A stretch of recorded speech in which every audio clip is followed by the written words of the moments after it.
तर हाय मित्रांनो, आज बनवतो सरसोची भाजी. तर त्यासाठी घेतले मिरची, लसूण, अद्रक आणि सरसोची भाजी, आणि त्यात घेतलं थोडी पालक. तर ती भाजी आता बॉईल का करायची आहे, तर मी कुकर घेतले, कुकरमध्ये टाकतो.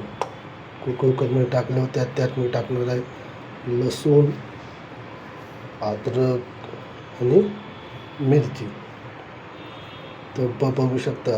आणि हे घेऊन फक्त 200 शिटी मारीन, कारण की भाजी नीट घालायला पाहिजे म्हणून. आणि मीठ टाकतो 1.5 टेबलस्पून. तर थोडासा पाणी टाकतो, थोडासाच आहे, कारण की ग्रीन भाजीत पण पाणी असतो. मी कुकर गॅसवर चढवले आणि कांदा टमाटर घेतला आहे. ते बघू शकता बॉईल झालेला आहे. मीठ ते त्याला आता स्मॅश करते. स्मॅश झालेलं आहे मित्रांनो, बघू शकता. ते मिक्स कढई आणि त्यात टाकतो तेल आणि घी. मिक्स टाकतो. तो तुम्हाला घीमध्ये बनवायचं, ते घीमध्ये बनवून तुम्ही तेल आणि घी मिक्स करतो. मला तेल गरम झाला आहे, तर त्यात टाकलं मी जिरा, हिंगा टाकून जिरा टाकलं, अद्रक, लसूण, मिरची टाकली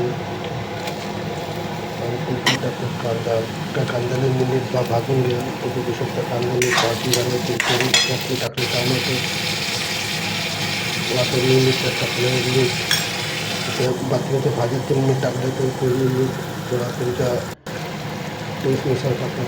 बघू शकता टमाटर कांदा मीठ केलेलं आहे, ते त्यात टाकलं. त्यात टाकतो लाल मिरची ते 2 टीस्पून घेतले. त्यात टाकतो धना 3 टीस्पून घेतले. ते आपण मिक्स करून घेतो. बघू शकतो मिक्स करून घालून नीट मिक्स करून घ्या. जसं तेल नाही सोडे तुमचं मसाला तेल जळून झालं, त्यात टाकलं. पातळ बघू सहसा मीठ मिक्स केलेलं आहे. तर राईस भेटू सोयाबीन